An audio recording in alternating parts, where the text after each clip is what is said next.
Welcome river এঞ্জেলে সবাইকে স্বাগত। নতুন একটা ভিডিও নিয়ে আবার চলে এসেছি সবার সাথে। তোমরা জানো আমাদের একটা ট্যুর চলছে, আর রায়মঙ্গল নদীর বুকে আছি। অনেকগুলো পার্ট এই ইয়েতে ছিল ট্যুরে, তো তার মধ্যে পঞ্চম পার্ট এটা। আশা করি ভিডিওগুলো তোমাদের ভালো লাগছে, আর বাকি কিছু পার্ট বাকি আছে, সেগুলো এক এক করে আমি ছাড়বো, তোমরা দেখতে থেকো। আর এই নদী সম্পর্কে তোমাদের বলেছি, এই জঙ্গলের সম্বন্ধে তোমাদেরকে বলেছি। আমরা অ্যাকচুয়ালি বাংলাদেশ বর্ডারের একদম কাছে আছি। এটা দক্ষিণ সুন্দরবন আছে এখানে। জঙ্গল সম্বন্ধে তোমাদেরকে এর আগে বলেছি, কীরকম ভয়ানক জঙ্গল। শীতকালে এর রূপটা একটু অন্যরকম হবে। সবে ঠান্ডা পড়েছে, আমরা এই জঙ্গল দিয়ে সাইড দিয়ে যাচ্ছিলাম এবং অনেকগুলো ভয়ানক খাড়ি আমরা দেখতে পেলাম। সত্যি খুব ভয়ানক খাড়ি। বাকি তোমরা তো সঙ্গে আছো। আর সবচেয়ে মজার ব্যাপার হচ্ছে সুন্দর পাখি। শীতকাল শুরু হলে সুন্দর পাখি আসে এবং অনেক কিছু তোমরা দেখতে পাবে পাখি ছাড়াও। তো সেক্ষেত্রে একটু ধৈর্য রাখতে হবে এবং খুব ভালো একটা ক্যামেরা সঙ্গে রাখতে হবে এবং একটা দূরবীন না হলে তোমরা কিছু বুঝতে পারবে না, কারণ জঙ্গল এতটাই ঘন, ভেতরটা পুরো অন্ধকার। আর যে নৌকো চালক বা যে বোট নেবে ও কিন্তু অত সাইডে তোমাদেরকে যাবে না, তোমাদেরকে এটা বলে দিলাম। কারণ সাইডে যে একদম জঙ্গলের সাইডে যাওয়াটা মানে খুব ভয়ানক ব্যাপার এবং খুব ঝুঁকিপূর্ণ ব্যাপার। তো সেক্ষেত্রে ঝুঁকি নিতে চাইবে না।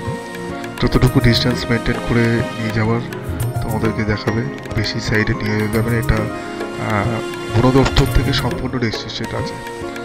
আর এই জঙ্গলের অনেকগুলো মানে গল্প আছে, সেই গল্পগুলো তোমাদেরকে পরে শোনাবো। মেন থিং যেটা হচ্ছে যে এর ঠিক অপোজিটে একটা গ্রাম আছে, যে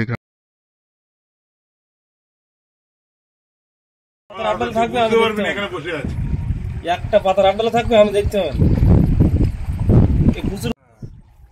এবার কাকু ছেড়ে দিচ্ছে। হ্যাঁ, এখানে মোটে ঠেকাবার নিয়ম নেই। আচ্ছা, আপনারা বললেন বলে ঠিক আছে, চলো। যা করছো মানে অনেক বড় ব্যাপার, কোনোদিন এরকম এত কাছাকাছি যায়নি। যা করলে আজকে বলা বোঝাই যায় না। ও বাঘে লাভ দেখেছিস? হ্যাঁ, ও গাড়ি পার করে দেবে।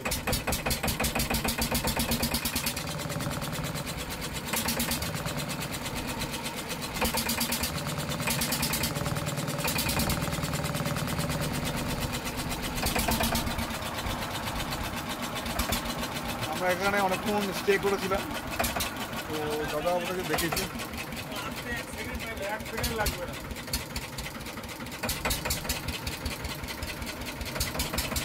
তুমি আস্তে চলো। হ্যাঁ, আস্তে চলো। হ্যাঁ,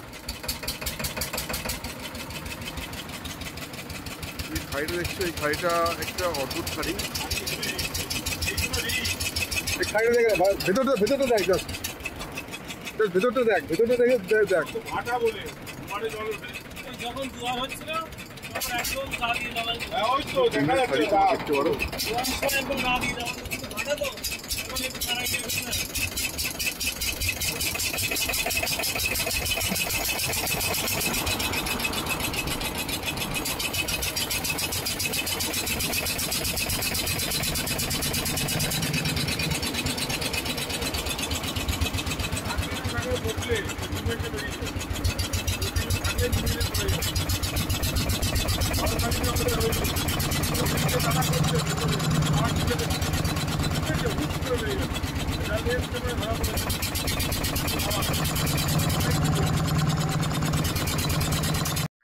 তো কোনো ক্রমে আমরা ওই খাড়িটা দেখে বেরিয়ে এলাম।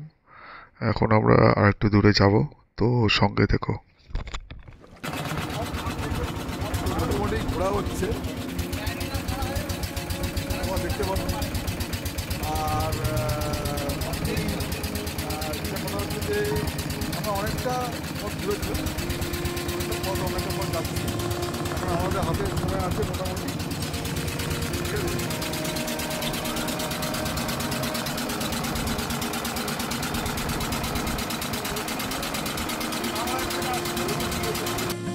সত্যি কথা বলতে শীতকালে খুব তাড়াতাড়ি অন্ধকার হয়ে যায়। আর আমি বোটে বসে ভাবছিলাম যে আমাদেরকে ফিরতে হবে, কারণ সারাটা দুপুর আমাদের বোটে কেটেছে। আর অরিন্দমের প্রচণ্ড খিদে পেয়েছে, আমাকে বারবার বলছে খিদে কখন যাবো কখন খাবো, কারণ আমরা খাওয়ার ভারী খাবার সেরকম নিয়ে উঠিনি বোটে। বাকি আমি জঙ্গলটা দেখছিলাম, এই জঙ্গলটার অনেকগুলো বৈশিষ্ট্য আছে। শীতকালে সেটা খুব ঠান্ডা পড়লে তোমরা বুঝতে পারবে, ঠান্ডা না পড়লে তোমরা বুঝতে পারবে না। আর খুব ভালো জোরে হাওয়া দিচ্ছিল, কারণ বড় নদী। ঠিক আছে, বাকি সঙ্গে থেকো।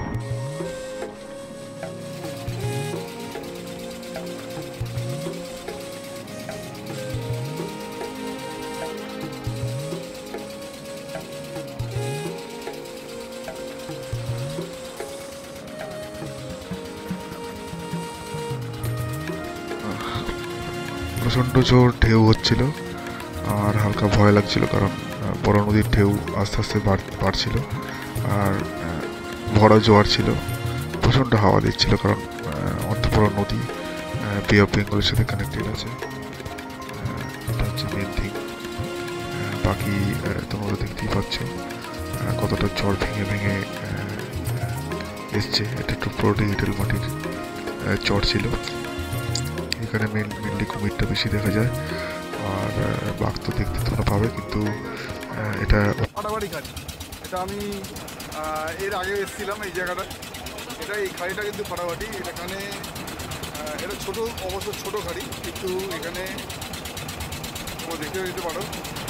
এখানে সাইডিং হয়েছিল বাঘ, আমার মনে হচ্ছে আমি দেখেছি, কিন্তু এখানে মেনলি আগে ফাঁকা ছিল, এখন নেট দিয়ে দিয়েছে। তোমরা দেখতে পারো এখান থেকে নেট দিয়ে দিয়েছে। আমি নেট থেকে একটুখানি তোমাকে এক্সপ্লোর করছি।